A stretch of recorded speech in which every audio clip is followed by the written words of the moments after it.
Gimana kabarnya? Baik semua kan? Alhamdulillah. Kembali lagi sama Kak Novi. Dan di pagi yang cerah ini kita akan belajar bareng-bareng di materi yang sangat-sangat mengasyikkan. Oke, tadi sebelum berangkat teman-teman kan pasti melihat hewan, melihat tumbuhan, ya enggak? Melihat bangunan-bangunan yang ada di sekitar teman-teman. Terus ada yang ngelewatin sawah, iya enggak sayang? Nah, ada yang juga ngelewatin sungai, iya enggak? Ada yang ngelewatin bendungan mungkin, ada yang ngelewatin sekolah-sekolah, iya enggak? Nah, di sini teman-teman, today kita akan belajar mengenai apa yang ada di sekeliling teman-teman, yaitu disebut dengan ekosistem.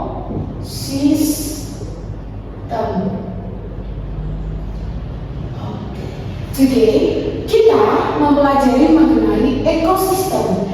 Nah, Kak Novi tambah nih, ada yang namanya ekologi. Jadi berhubungan banget nih sama lingkungan tempat teman-teman hidup.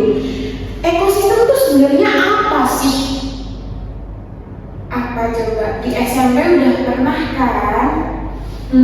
Pintar sayang. Jadi ekosistem itu adalah hubungan atau interaksi antara makhluk hidup dengan lingkungannya. Oke.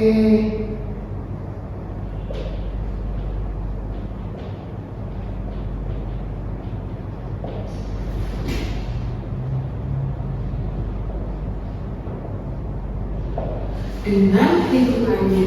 Terus Kak Novi mau nanya lagi nih. Terus ekologi itu apa kira-kira teman-teman? Nah, karena belum pada tahu, ekologi itu adalah ilmunya. Jadi ini adalah ilmunya. Jadi cabang ilmu yang mempelajari mengenai interaksi makhluk hidup dengan lingkungannya. Oke, nyantol semuanya. Kalau udah, Novi lanjutin. Oke, jadi di ekosistem ini punya beberapa komponen. Nah, komponen dari ekosistem. Untuk komponen ekosistem sendiri dibagi menjadi hidup dan tak hidup. Kira-kira kalau yang hidup itu disebut biotik kah atau abiotik kah? Pintar. Kalau yang hidup kita sebut dengan biotik. Dalam kurung hidup. Terus kalau mau nanya, contohnya komponen biotik dari ekosistem itu apa aja sayang? Pintar sekali. Teman-teman tuh part apa? Manusia. Terus apa lagi sayang?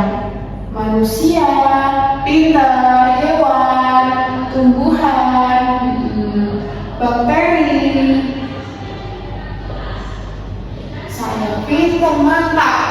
Terus untuk komponen yang kedua, yaitu komponen kebalikannya. Yang satu hidup berarti yang satunya makhluk atau benda tak hidup. Pintar. Yang B berarti abiotik. Diingat-ingat, biotik dan abiotik. Untuk abiotik sendiri berarti hidup atau tak hidup. Pintar. Tak hidup atau mati. Nah, kira-kira example-nya apa aja sayang? Example dari komponen abiotik. Pintar banget. Apa tadi? Sungai, sawah, bangunan. Terus apa lagi? Tanah. Pintar. Air, cahaya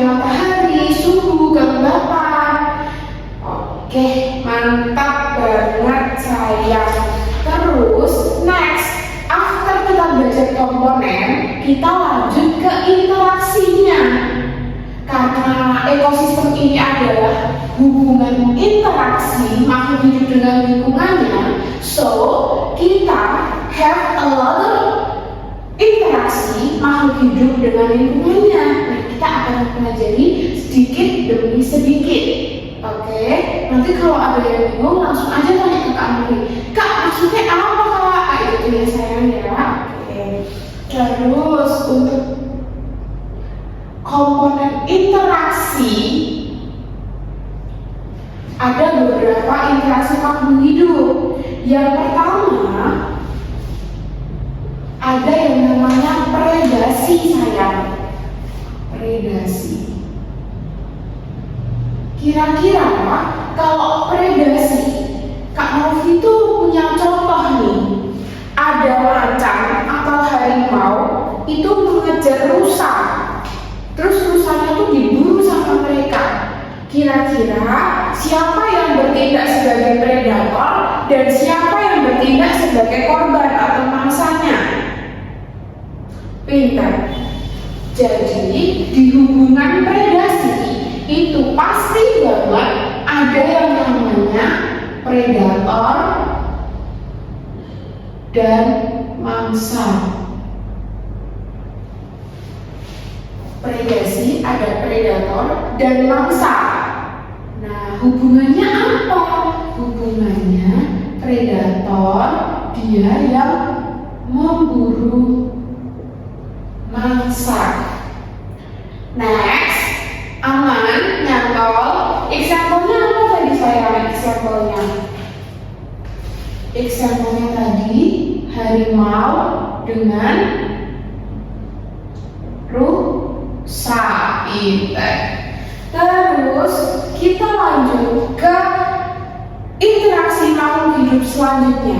After predasi ada juga yang namanya simbiosis.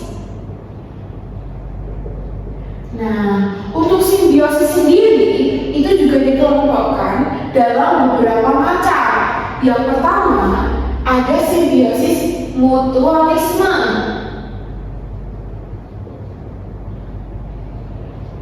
Namanya mutu, bermutu. Berarti kira-kira apa sayang hubungannya? Sama-sama menguntungkan kah? Atau sama-sama dirugikan? Atau salah satu untuk salah satu rugi kah? Atau bagaimana? Pintar sayang. Mutualisme ini sama-sama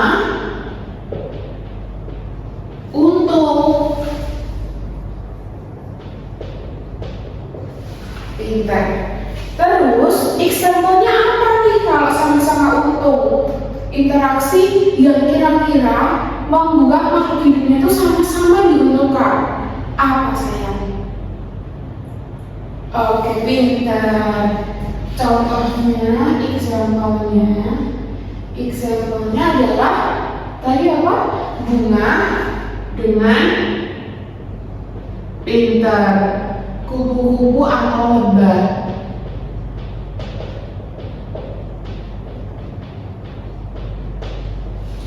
Pintar sayang. Terus next kita masuk ke another symbiosis. Simbiosis yang selanjutnya yaitu simbiosis apa sayang?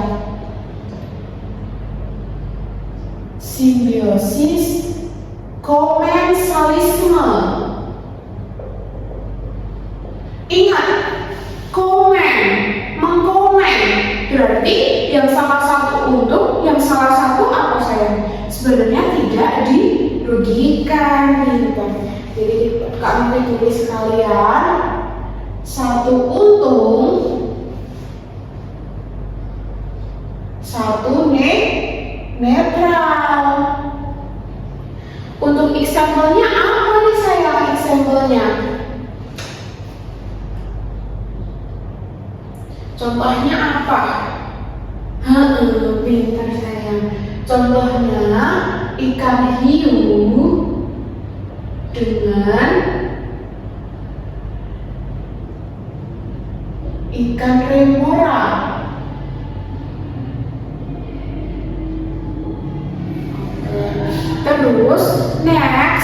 Another symbiosis yaitu simbiosis parasitis. Pinter. Yang D, simbiosis parasitisme. Untuk simbiosis parasitisme sendiri, dia itu adalah hubungan yang satu untung, yang satu apa berarti kalau parasit? Yang satu untung, satu rugi. Terus example-nya apa? Contohnya kutu dengan manusia. Iya nggak sayang? Kalian biologikan kan kalau punya kutu? Kutu dengan manusia. Terus after simbiosis parasitisme ada satu lagi simbiosis, itu yaitu simbiosis amensalisme.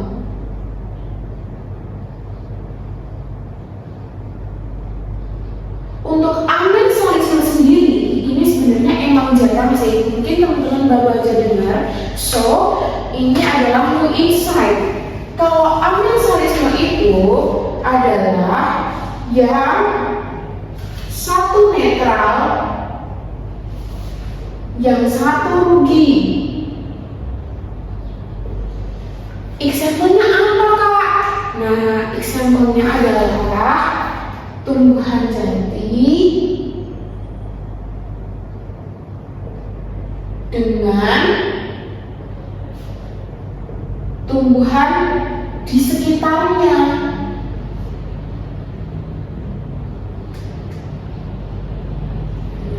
Karena apa?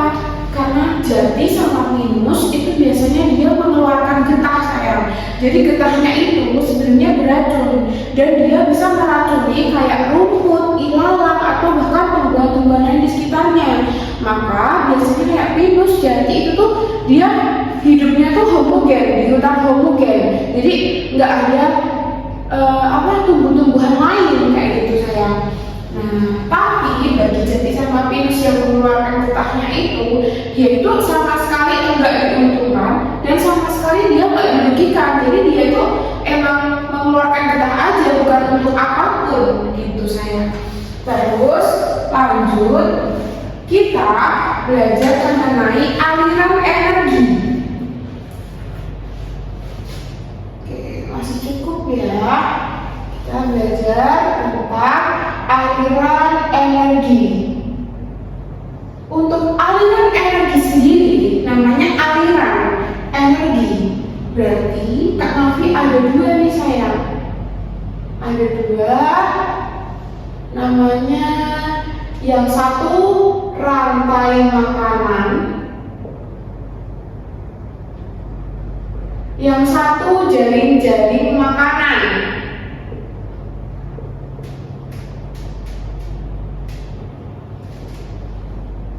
Kira-kira kompleks yang mana?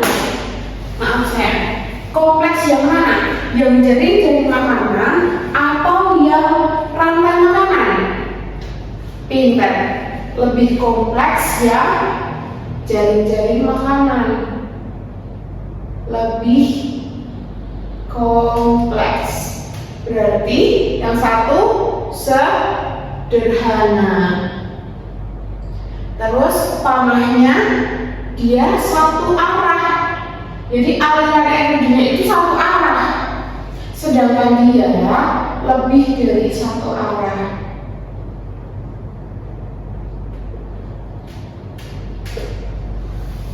Oke, nyantol. Contohnya nih, Kak Novi punya rantai makanan tuh kayak gini. Padi dimakan belalang, belalang dimakan katak, katak dimakan ular, kelar. Tapi kalau jaring-jaring makanan, karena dia lebih kompleks, maka alirannya itu enggak satu panah doang. Jadi misalnya sini padi Padi itu nanti dimakan misal belalang, terus dimakan sama wereng. Nah, terus ini nanti dimakan kakak. Kakak dimakan apa lagi? Ular. Terus habis itu ular masih dimakan elang. Warna ini nanti dimakan katak, katak dimakan ular. Nah, dia lebih kompleks. Oke, diingat-ingat. Nyantol nggak teman-teman? Nyantol? Oke.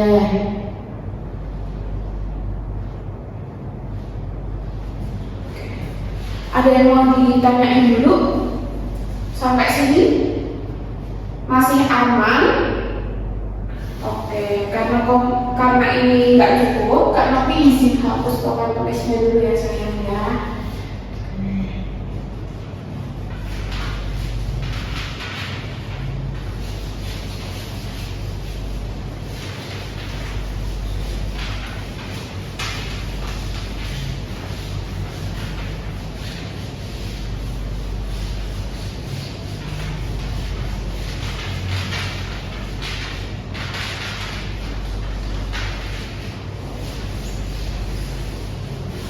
Nah, karena kita udah belajar tentang aliran energi, rantai-rantai makanan dan jaring-jaring makanan, kita mau mention siapa aja sih yang ada di dalamnya. Nah, contoh nih, Kak Novi punya padi, terus dimakan belalang, dimakan sama katak, dimakan sama ular. Tingkatannya teman-teman, dia si padi ini sebagai apa? Pintar, sebagai produsen. Terus belalang sebagai konsumen satu. Terus katak sebagai konsumen dua. Ular sebagai konsumen puncak. Dan diingat-ingat, konsumen puncak itu nggak harus kita buat atau nggak harus konsumen ketiga. Bisa jadi nanti rantai-rantai makanannya itu lebih kompleks atau jaring-jaring makanannya itu lebih kompleks. So, konsumen puncak itu belum tentu konsumen ketiga. Oke, nampak? Sip, pintar. Terus kita mau belajar mengenai aliran energi lagi, tapi dalam bentuk piramida.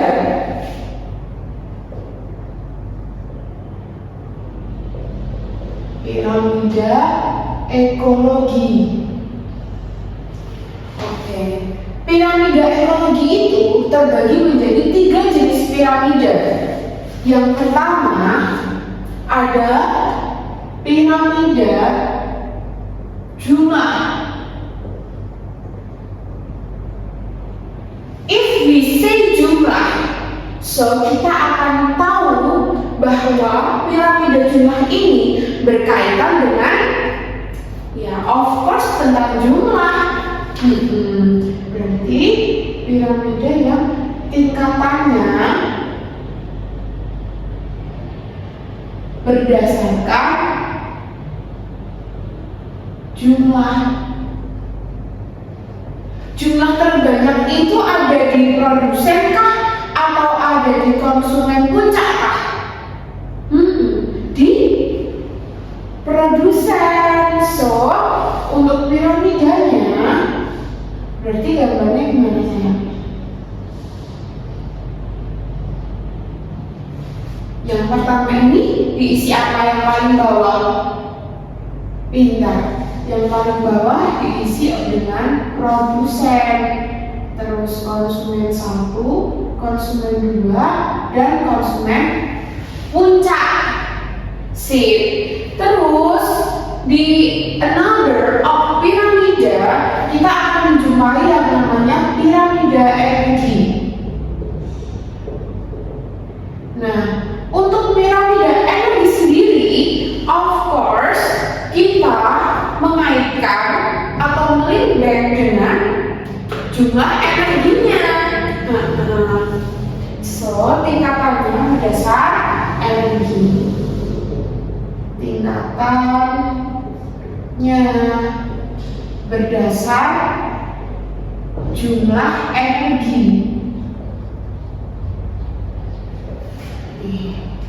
Karena di highlight kalau jumlah berdasar jumlah, energi berdasar jumlah energi. Terus gimana Kak bentuk piramidanya? Bentuk piramidanya sama, segitiga. Nah, yang pertama, energi terbesar itu siapa sayang? Produsen atau konsumen puncak? Pinter banget. Si produsen. Konsumen 1, konsumen 2, konsumen puncak. Nah, misal ini sering banget keluar tentang piramida energi. Misal di produsen di sini itu energinya adalah 10.000 deh, 10.000. Berarti untuk K1 karena energinya semakin berkurang, kira-kira jadi berapa nih? Nah, tipsnya adalah sayang, every naik, setiap naik ke dalam satu tingkatan itu nanti dikurangi dengan 10 atau dibagi dengan dikurangi dengan 0,1 atau dibagi dengan 10. Jadi ini tipsnya. Satu tingkat sama dengan dibagi 10. Berarti kalau di sini 10.000, di sini berapa? Pintar, 1.000. Terus di sini berapa? Pintar, 100. Di sini pintar, 10. Isi kan, gampang kan? Oke, terus yang ketiga kita masuk ke another jenis atau another type dari piramida ekologi. Ada satu lagi namanya piramida biomasa. Sekarang kita hapus ya.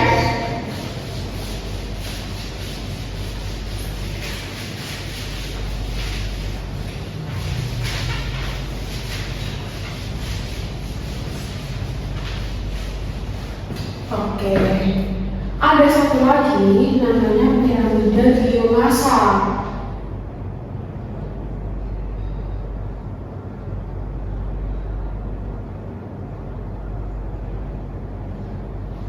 Untuk piramida biomasa sendiri, dia itu berkaitan dengan jumlah kering. Ingat-ingat, massa itu apa sih? Berat kan? So, jadi kita bisa menarik biar ingat biomasa berarti berkaitan dengan tingkatan jumlah kering. Nah, di sini tuh ada dua bentuk. Ada yang piramidanya segitiganya seperti biasa, ada yang segitiga terbalik. Kalau yang ini itu ada di darat, kalau yang ini ada di laut. Piramida darat, yang di sini piramida laut.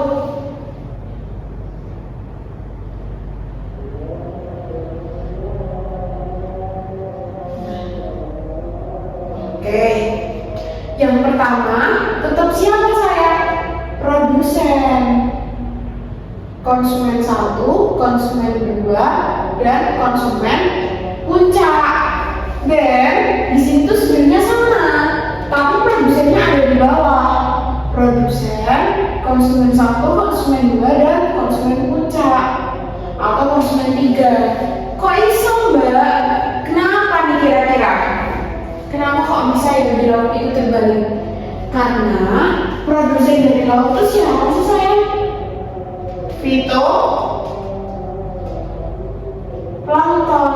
Fitoplankton itu kalau kalian kumpulin di seluruh lautan, di seluruh samudera di dunia, itu nggak akan jauh lebih besar atau lebih berat dibandingkan dengan konsumen puncak. Misalkan konsumen puncaknya itu adalah teman-teman mengumpulkan paus sejagat raya atau di seluruh bumi.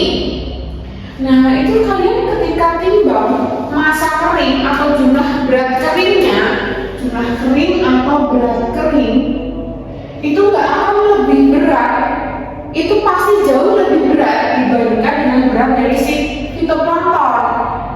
Karena fitoplankton ini bentuknya adalah serpihan-serpihan kecil, bahkan kadang mikro, nggak bisa dilihat mata, hanya ikan-ikan kecil yang bisa melihat kayak gitu sayang. Jadi otomatis ketika kalian menimbang fitoplankton dalam jumlah berat kering dengan menimbang konsumen puncak di laut, otomatis akan mendapat berat kering yang lebih besar pada konsumen puncak. So itulah kenapa piramida laut itu adalah piramida yang terbalik. Ingat, only in biomasa. Di another piramida ekologi, piramida jumlah, piramida energi, dia itu apa sayang? Piramidanya selalu yang lebar di bawah, alasnya di bawah, dan mengerucut ke atas. Pintar. Terus after belajar biomasa, kita belajar mengenai dinamika komunitas. Oke, jadi ini tingkatan dulu deh sayang. Tingkatan ekosistem. Ekosistem ini punya tingkatan. Ketika misalkan nih teman-teman menjumpai satu bebek atau satu kambing lah, berarti itu disebut apa? Disebut individu. Kita aja ya, sebut individu. Dan misalnya ada perkumpulan bebek-bebek, bebeknya nggak cuma satu doang, berarti perkumpulan individu itu disebut apa? Pintar. Disebut dengan populasi. After populasi, misal nih, ini kan ada satu bebek. Kak Novi tulis deh ya contohnya ya, individu. Misal ada satu bebek. Kalau populasi berarti apa? Perkumpulan bebek.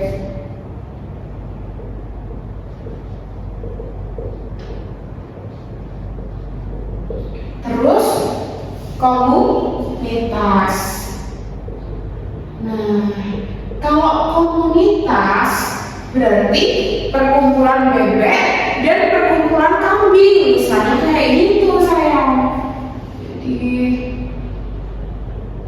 perkumpulan bebek dan kambing. Ini only contoh ya sayang ya. Misalnya ada di taman tuh adalah komunitas. Tapi kalau lebih misalnya lagi taman dengan makhluk hidupnya, berarti dia ekosistem. Maka the next dari komunitas adalah si ekosistem. Barulah ke yang namanya biosfer. Biosfer itu udah sering mendunia kayak tuh. Oke, Kak Novi ulang sekali lagi. Untuk individu itu misalnya ada satu bebek. Misalnya kalian, misalnya si Reza. Nah, Reza itu sendiri. Berarti dia disebut siapa? Individu. Terus kalau misal ada Reza, ada Kak Novi, berarti dia disebut apa? Populasi. Terus misal ada Kak Reza, Kak Novi, Clara, Dina, terus ditambah dengan kita ke peternakan bebek, berarti disebut komunitas karena perkumpulan manusia dengan bebek. Terus kalau misalkan kita lanjut nih ke tingkatan selanjutnya, kita bawa ke taman, terus ada taman bebek sama manusia, berarti dia ekosistem. Karena ekosistem itu adalah apa? Hubungan interaksi makhluk hidup dengan lingkungannya. Terus the next level itu kita masuk ke biosfer. Kalau biosfer itu ibarat kayak udah mendunia gitu sayang. Ada yang mau ditanyain dulu kah sebelum Kak Novi tutup? Aman? Nyantol semuanya? Oke, kalau udah nggak ada pertanyaan, Kak Novi izin lanjutin dan hapus dulu ya sayang ya. Oke, Kak Novi hapus di bagian sini.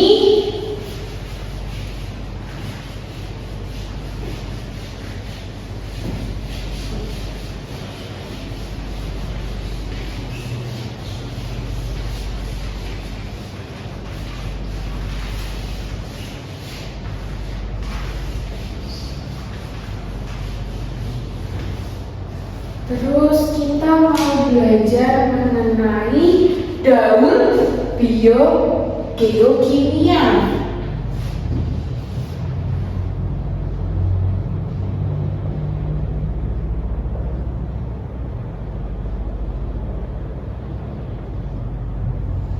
Nah, daun biogeokimia namanya aja bio, berarti dia biologi.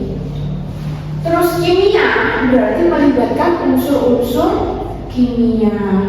Berarti bisa didefinisikan dengan, Kak Novi tulis dulu, bisa didefinisikan dengan peredaran unsur-unsur kimia dari lingkungan melalui apa kira-kira? Melalui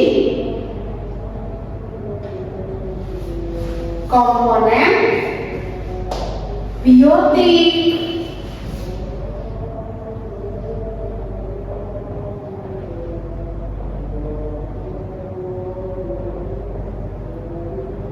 Dan masih ada lanjutannya ya.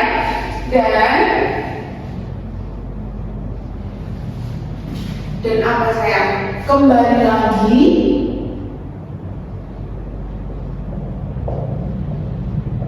ke lingkungan. Oke, jadi kami ulang, daun biogeokimia namanya aja daun. Daun itu adalah cycle atau siklus. Berarti kalau misalkan daun biogeokimia, dia itu adalah peredaran atau siklus atau daur dari unsur-unsur kimia dari lingkungan melalui komponen biotik dan kembali lagi ke lingkungan. Terus apa Kak contohnya? Oke, kita masuk ke example dari daur geokimia.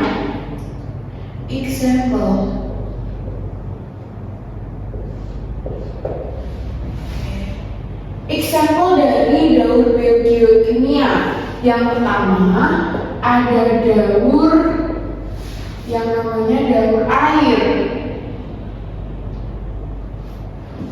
Daur air biasa disebut dengan daur cair. Teman-teman pernah lihat hujan kan? Iya enggak? Kenapa air di bumi itu nggak pernah surut? Kenapa gas-gas nitrogen di bumi itu juga nggak pernah habis? Kenapa benda-benda padat juga kayak sulfur itu juga nggak habis? Kenapa saya kira-kira? Ya karena karena ada sedaunnya.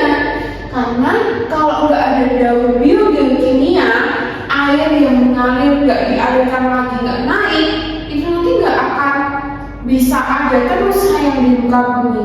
Di muka bumi itu bisa jadi kekeringan, bisa jadi apa ya sayang, tidak seimbang lagi lah ekosistemnya kayak gitu. Nah, untuk daun air atau daun cair sendiri itu yang pertama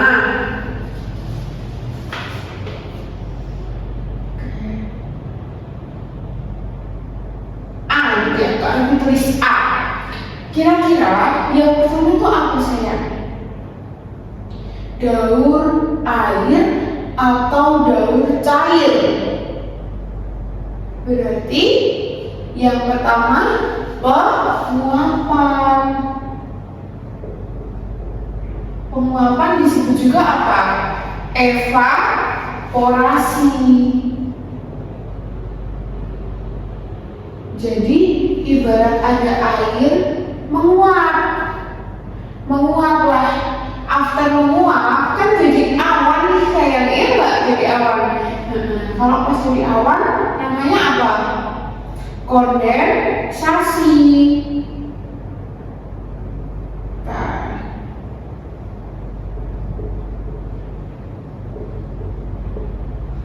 ini menjadi awan.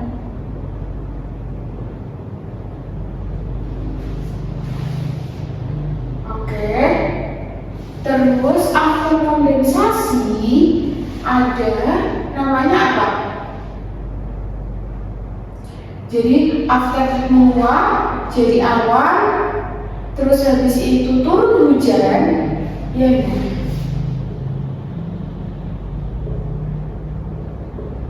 Atau stepnya disebut presipitasi.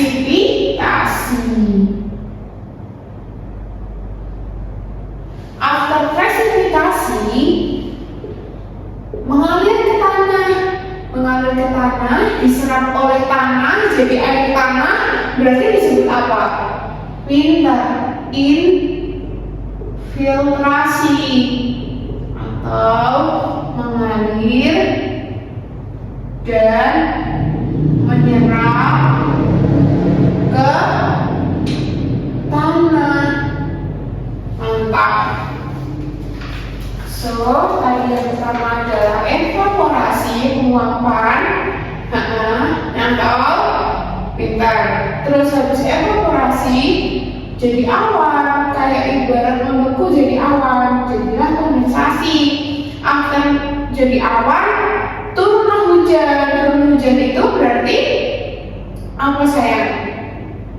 Melebur atau mencair. Nah, namanya sih presipitasi.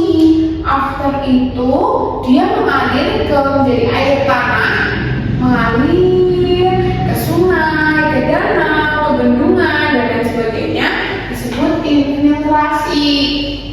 Terus menguap lagi jadi evaporasi. Kalau di sini presipitasi ini harus kayak gitu. Makanya air di muka bumi itu nggak habis gitu saya.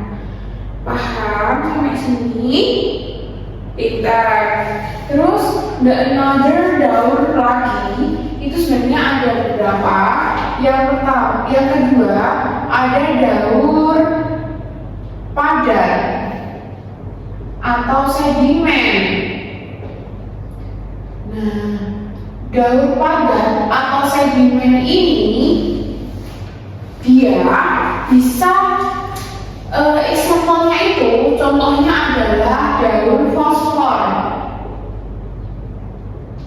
Bisa juga another example-nya adalah daun belerang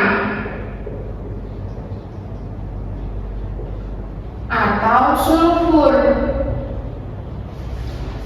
Fosfor, sulfur, nyambal, daun padat atau sedimen. Kalau yang ini cair, kalau yang ini padat.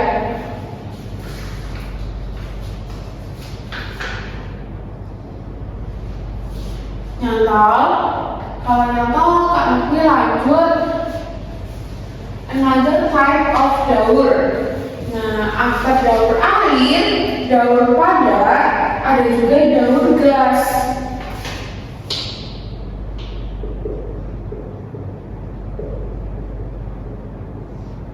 Nah, untuk daur gas sendiri, dia itu adalah contohnya apa nih? Daur yang teman-teman hidup tiap hari, hembuskan tiap hari, itu daur apa? Pintar, kayak daur karbon. Terus bisa jadi kayak ketika teman-teman lihat di sawah terus dikasih pupuk kayak gitu, berarti daur apa sih sayang? Daur nitrogen.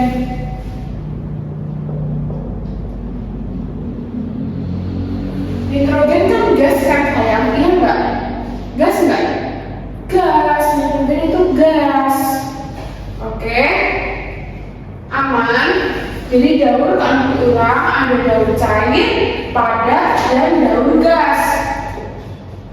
Kalau daur cair atau daur air itu stepnya yang pertama ada penguapan atau evaporasi, evapor, dan kondensasi, lalu ke presipitasi. Presipitasi itu waktu udah mencair awan-awannya, terus infiltrasi itu baru menyerap dan menjadi air tanah, terus nanti menguap lagi jadi kondensasi, jadi evaporasi gitu maksud kami. Terus untuk daur selanjutnya adalah daur padat atau sedimen.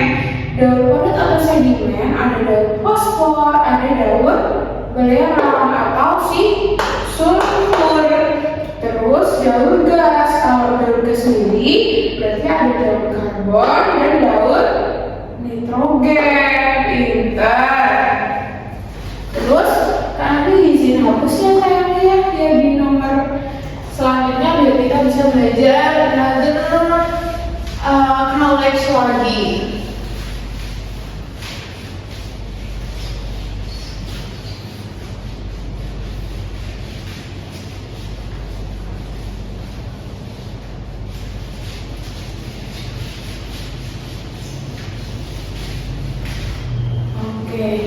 Kita mau belajar mengenai dinamika komunitas nih namanya.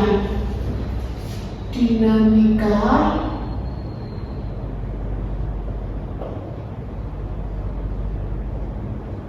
komunitas. Komunitas tadi apa sih? Tadi kan ada tingkatannya apa? Individu, dan after individu kumpulan individu apa? Populasi. Terus kumpulan populasi apa sayang? Komunitas. Terus kumpulan komunitas barulah ekosistem. Kumpulan ekosistem barulah menjadi biosfer. So tadi berarti komunitas adalah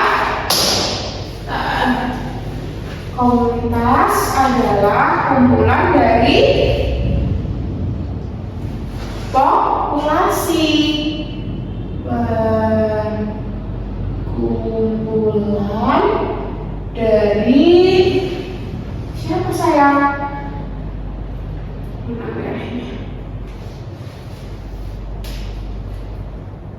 Populasi.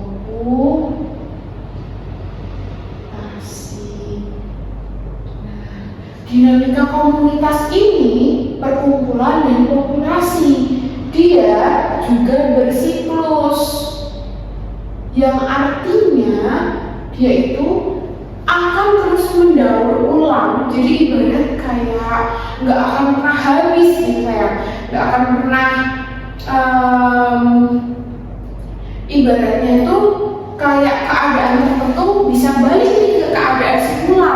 Nah itu namanya dinamika komunitas. Kalau yang tadi kan daur biogeokimia, jadi melibatkan biologi, melibatkan geologi lingkungan, dan melibatkan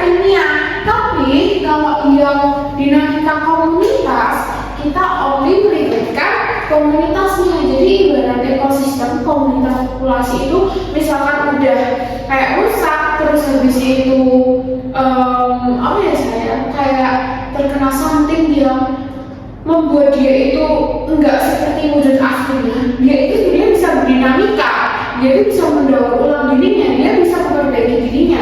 Nah, kita kenal dengan istilah yang namanya suksesi.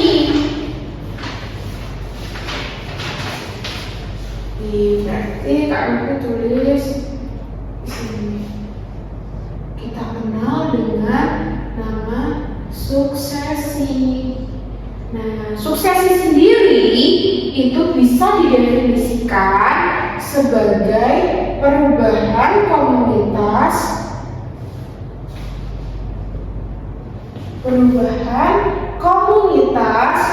yang berlangsung lambat atau cepat. Kalau kita memperbaiki lingkungan, lambat. Yang berlangsung lambat, terus teratur atau enggak sayang? Teratur dalam waktu yang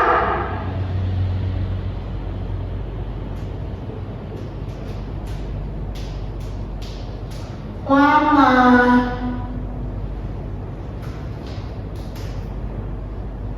Lambat, teratur, lama. Nah, suksesi sendiri itu ada dua, suksesi primer dan suksesi sekunder. Ingat-ingat, suksesi tadi adalah perubahan komunitas yang berlangsung lambat, teratur, dan dalam waktu yang lama. Oke. Suksesi tadi ada dua, Kak udah mention apa aja?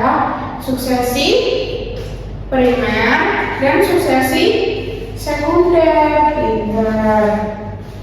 Ada dua. Yang pertama suksesi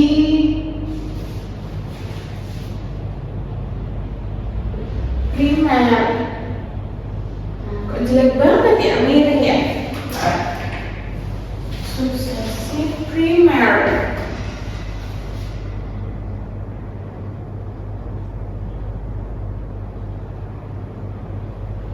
Nah, suksesi primer ini didefinisikan sebagai perubahan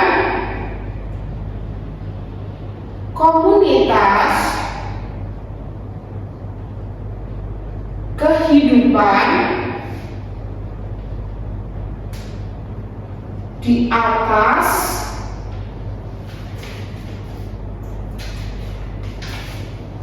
lava baru yang mengeras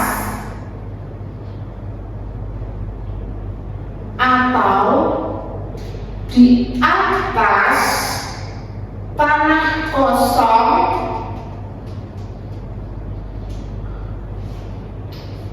setelah gunung api meletus.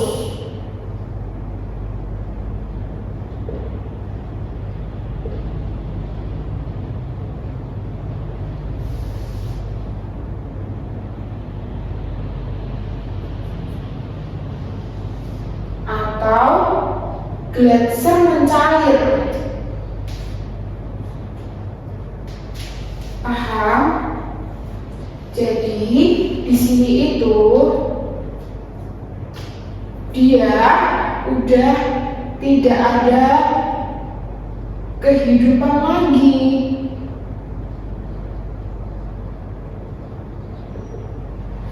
Vegetasinya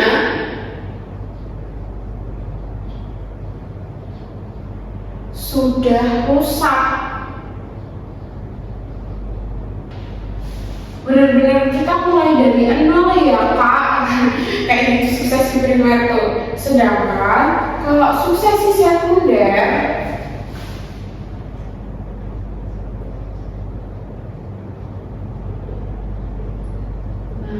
sebenarnya tuh sama-sama lambat sayang, tapi dibanding dengan primer, si sekundernya tuh lebih cepat. Jadi ibarat kalau ini vegetasinya tidak ada kehidupan lagi, ini masih bisa diperbaiki. Masih bisa diperbaiki. Terus masih ada sisa vegetasi.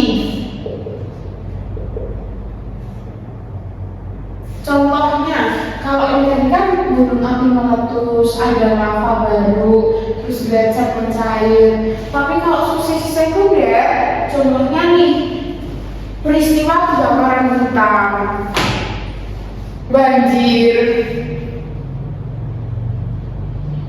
peristiwa kebakaran hutan, terus banjir, longsor. Nah, seperti itu sayang, itu tuh masih bisa diperbaiki karena masih ada sisa-sisa kehidupan atau sisa-sisa vegetasi atau kehidupan.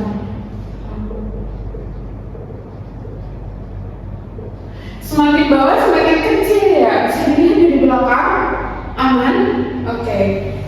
Jadi kami ulang untuk dinamika komunitas. Komunitas sendiri itu kan adalah kumpulan dari populasi. Nah, cara lingkungan supaya tetap bisa mempertahankan keberadaannya itu dengan dinamika komunitas. Dinamika itu berarti berdinamika, tidak ada putusnya. Nah, contoh dinamika komunitas itu adalah suksesi. Suksesi ini dikelompokkan jadi dua, suksesi primer dan suksesi sekunder. Untuk suksesi primer sendiri, dia itu lebih ekstrim karena udah nggak ada sisa-sisa makhluk hidup. Untuk bisa kembali lagi ke apa namanya sayang, lingkungan yang semula, itu membutuhkan waktu yang sangat-sangat lama. Jadi ibarat lahannya itu dimulai dari nol banget karena ada lava baru, terus ada gunung api meletus kan biasanya menyebabkan ada lava yang mengeras. Nah, otomatis si alam ini kan harus bekerja ekstra untuk melakukan si lava itu supaya bisa tanaman-tanaman itu ikut tumbuh. Terus gletser mencair itu susah bekerja kecuali ada bantuan tangan manusia. Tapi kan kalau misalnya di lingkungan yang besar juga impossible sayang. So untuk suksesi primer itu pemulihannya jauh sekali lebih lama dibanding dengan suksesi sekunder. Kalau suksesi sekunder ini ibarat kayak masih ada apa ya sayang, kayak kemungkinan untuk bisa diperbaiki karena masih ada sisa-sisa makhluk hidupnya, ada masih sisa-sisa kehidupannya. Contohnya kayak banjir, kayak longsor, itu kan jelas banget sayang, itu masih menyisakan beberapa sisa makhluk hidup. Contohnya kayak masih ada barang-barang yang masih hidup, ada tumbuh-tumbuhan yang masih bisa dipertahankan, ada hewan yang masih bisa selamat. Nah, itu tuh masuk suksesi sekunder. Oke, jadi lebih bisa make sense untuk diperbaiki. Sedangkan yang suksesi primer itu ibarat dimulai dari lahan yang berkosa, vegetasi yang nol, vegetasi baru, tanpa memisahkan vegetasi yang kemarin. Oke, nyantol sayang, aman. Ada yang mau ditanyain dulu sebelum kami tutup? Pintar-pintar semua ya, dicatat semua ya. Oke.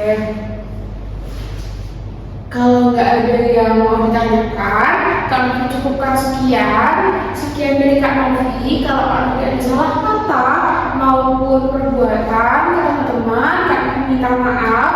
Semoga ilmunya benar-benar bermanfaat. Terus jangan lupa dipelajari lagi di rumah. Dan kalau memang ada pertanyaan tambahan, bisa nanti kalau misal after kelas udah ingat pertanyaannya, langsung samperin aja Kak mau tanya ini. Gak apa-apa banget sayang, pasti Kak dijawab sampai bisa. Terus apa lagi ya, jangan lupa belajar, jangan lupa berdoa, minta keberuntungan Tuhan. Terus semoga Kak Nabi juga berdoa teman-teman, semoga teman-teman diperlancar semuanya, dipermudah semuanya, terus mendapat apa yang dicita-citakan. Sekian dari Kak Nabi cukupkan sekian. Selamat siang semuanya. Semoga hari kalian